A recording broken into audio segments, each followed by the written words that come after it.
അപ്പൊ ഇനി ഞാൻ നിങ്ങൾ രണ്ടുപേരെയും ഒരു ഗെയിമിലേക്ക് കൂട്ടിക്കൊണ്ട് പോകാൻ പോവാണ്. അതായത് നിങ്ങൾ മിന്നൽ മുരളി സിനിമ കണ്ടില്ലേ? ഈ അതായത് മിന്നൽ മുരളി കാണുമ്പോ നമ്മുടെ മനസ്സിൽ തോന്നുന്നു നമുക്ക് അങ്ങനെ ഒരു സൂപ്പർ പവർ ഒക്കെ ഉണ്ടായിരുന്നെങ്കിൽ ഒരു സാധനം അങ്ങനെ കാണിക്കുമ്പോ അത് കയ്യിലേക്ക് വരുന്നു, അടുത്ത സാധനം എറിയുമ്പോൾ അത് വീഴുന്നു.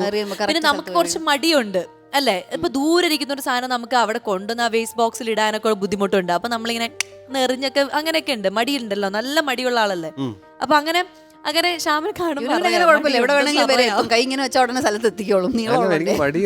അപ്പൊ ഇങ്ങനെയുള്ള മടിയന്മാർക്കും അല്ലെങ്കിൽ സൂപ്പർ പവർ എപ്പോഴെങ്കിലും ലൈഫിൽ ഒന്ന് പ്രയോഗിക്കണം എന്ന് ആഗ്രഹമുള്ള ഗസ്റ്റുകളാണ് നിങ്ങളെന്ന് എനിക്ക് തോന്നിയതുകൊണ്ട് ഒരു മിന്നൽ മുരളി സ്റ്റൈലിലുള്ള ഒരു ഗെയിമാണ് ഞാൻ ഇവിടെ സെറ്റ്. ഓടാൻ പറയല്ല, പക്ഷെ ഒരു എന്താ പറയാ, ഈ ഒരു പ്രത്യേകത ഉണ്ട് ഈ ഗെയിമിന്. നിങ്ങൾക്ക് പ്രോപ്പർട്ടീസ് വരുമ്പോ മനസ്സിലാവും. പ്രോപ്പർട്ടീസ് ഉണ്ട് ഇതിന്. അപ്പൊ റെഡിയാണോ? അപ്പൊ മിന്നൽ മുരളി ടോവിനോയെ മനസ്സിൽ ധ്യാനിച്ച് അങ്ങ് തുടങ്ങാ. റെഡി? കണ്ടോ നിങ്ങൾ ഈ പേന കണ്ടോ? കളർ പേന. മിന്നൽ മുരളിക്ക് പേന ഭയങ്കര ഇഷ്ടമാണ്. അതുകൊണ്ട് പേന വെച്ചുള്ള ഒരു ഗെയിമാണ് നിങ്ങൾ കളിക്കാൻ പോകുന്നത്. വേറെ ഒന്നുമല്ല, ഈ പച്ച പിടിക്കൂ, pen fight. Yes, pen fight അല്ല, ഈ ചുമപ്പ് പിടിച്ചു. ഇനി ഈ കണ്ടോ, ഈ ഒരു പാത്രം കണ്ടോ? ഈ ഒരു പാത്രത്തിലേക്ക് നിങ്ങൾ ഈ ഒരു പേന പ്ലേസ് ചെയ്യണം. വളരെ സിമ്പിൾ ആയിട്ടുള്ള ഒരു ഗെയിം ആയിട്ട് നിങ്ങൾക്ക് തോന്നും, പക്ഷെ ഇത് അത്രയ്ക്ക് സിമ്പിൾ അല്ല. കാരണം നിങ്ങൾ നിൽക്കേണ്ടത് ഇവിടെയാണ്. ഇങ്ങനെ തന്നെ അടുത്ത് പ്ലേസ് ചെയ്യാൻ പറ്റില്ല. എന്നിട്ട് നിങ്ങൾ ഇതാ മാറൂ, ഇങ്ങനെ ആദ്യം ഗുരു ഒന്ന് കാണിച്ചു തരും. അതാണ്. അല്ല പക്ഷെ ശ്വാസിക ഇത് ഇങ്ങനെ എറിയുമ്പോ താഴെ പോകുമ്പോ തോൽക്കും എന്നാണ് അതിന്റെ അർത്ഥം. പക്ഷെ കറക്റ്റ് ആയിട്ട് ഇതാ ഇങ്ങനെ നിക്കണം. മനസ്സിലായോ? എറിയുമ്പോ ഈ പേന കറക്റ്റ് ആയിട്ട് ബാസ്കറ്റിൽ വീഴണം. അപ്പൊ നിങ്ങക്ക് ഓരോ പോയിന്റ് വെച്ച് കിട്ടും. ഓരോരുത്തർക്കും ഓരോ മിനിറ്റ് സമയം, 1 minute ടൈം. റെഡി? ശ്യാമിന് 1 minute, ടെസ്സയ്ക്ക് 1 minute. ഇത് പറ്റത്തില്ല, ഇത്രയും കൈക്ക് നീളമുള്ള പൊക്കമുള്ള ആളെ എങ്ങനെ ഇട്ടാലും വീഴും. ഇത് ഡെപ്ത് ഉണ്ടാവണം. നമ്മളൊക്കെ എങ്ങനെ അറിയാനാ? അത് നോക്കട്ടെ. പറ്റും, നിങ്ങളെ കൊണ്ട് പറ്റും. ആദ്യം ആര് ഗെയിം കളിക്കും? ശ്യാം. വ്യത്യാസമുണ്ട്. അപ്പോൾ ആദ്യം ശ്യാം സെന്ററിൽ നിന്നോളൂ. ഇതാട്ടോ മാർക്ക്. അപ്പോ റെഡി, 1 2 3 മ്യൂസിക്.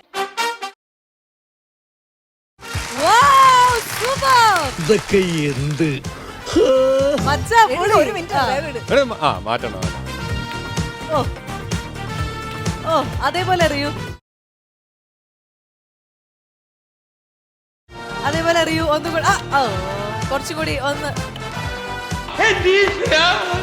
മിന്നൽ മുരളി ദൈവമേ എന്നെ അനുഗ്രഹിക്കണമെന്ന് പ്രാർത്ഥിക്കൂ.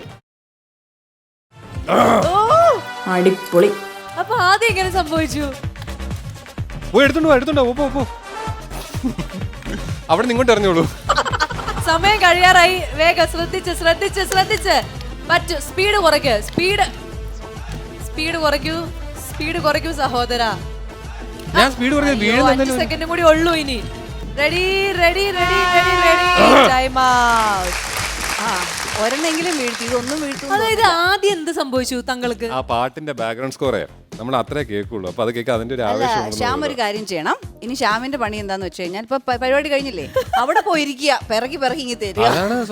ഇല്ല, ശ്വാസിക ചെയ്തില്ല, ഇനി ശ്യാം പോയി പിറക്കണം അത്ര. പക്ഷെ വളരെ ഗംഭീരമായിട്ട് ആ ഗെയിം തുടങ്ങി. ഒരെണ്ണം വീഴ്ത്തി നമ്മളെല്ലാവരും തുടക്കത്തുള്ള ഒരു ഇതേ ഉള്ളൂ, പിന്നെ ചീറ്റല. നമ്മളെ ആവേശഭരിതരാക്കി, പക്ഷെ പിന്നെ ചീറ്റിപ്പോയി. അപ്പൊ ഇനി ടെസ 1 ആണോ 2 ആണോ 3 ആണോ വീഴുന്നത്? എല്ലാം കൂടെ ഇടാൻ പറ്റുമോ? ഒറ്റടി എല്ലാം കൂടി ഇട്ടോ? അല്ല മാർക്ക് ഇത് അങ്ങനെ ഇടാൻ പറ്റുമോ സഹോദരി? പറ്റും, എന്തെങ്കിലും വീണോളൂല്ലോ. മൊത്തം ഞാൻ എടുക്കാൻ വേണ്ടിയായിരിക്കും. ഓരോന്നായിട്ട് നമുക്ക് 1 minute സമയമുണ്ട്. ശരി. So ready, 1 2 3 and music. അയ്യോ, അതിന് നോവും. കറക്റ്റ് ആയിട്ട് ഇട്. ഇങ്ങനെ ഇട്. അങ്ങനെ അത് ഇപ്പൊ ഇട്ടതുപോലെ ഇട്ട് കഴിഞ്ഞാൽ കിട്ടും. വേഗം പിറക്കോട്ട്.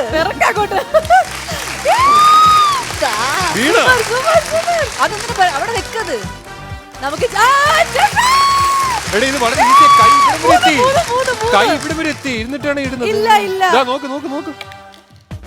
എവിടെ മാർക്ക് അവിടെ വെച്ചിട്ട് ഇതിന്റെ പകുതിയോളം കൈ ഇവിടെ എത്തി. അയ്യോ,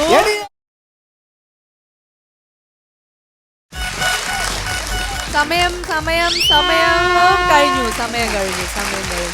പക്ഷേ നമ്മുടെ പ്രതീക്ഷകൾ കുട്ടികളെ വരൂ എന്റെ അടുത്തേക്ക് വരൂ. വേറെ ശ്യാം ഇവിടെ ഉണ്ട്. തോറ്റ് തുപ്പിട്ട നിന്റെ മോൻ തുപ്പിയല്ല തൊപ്പി. തുപ്പിയിട്ട് നിന്റെ മോൻ വന്ന പോലെ ശ്യാം ഞാൻ പ്രതീക്ഷിച്ചു ഒരു 5 എണ്ണെങ്കിലും വീഴ്ത്തുന്നു, പക്ഷെ ഒരെണ്ണം വീഴ്ത്തിയുള്ളൂ. അതെ, ഞാൻ കറക്റ്റ് ആ മാർക്ക് പെൺകുട്ടികളെ വീഴ്ത്തുന്ന പോലെ അത്ര എളുപ്പമല്ല. ശ്യാം അങ്ങനെ അല്ലെങ്കിലും കാണാൻ ഭംഗിയുള്ളവരെന്ന് അവന്റെ ടേക്ക് കൂടും.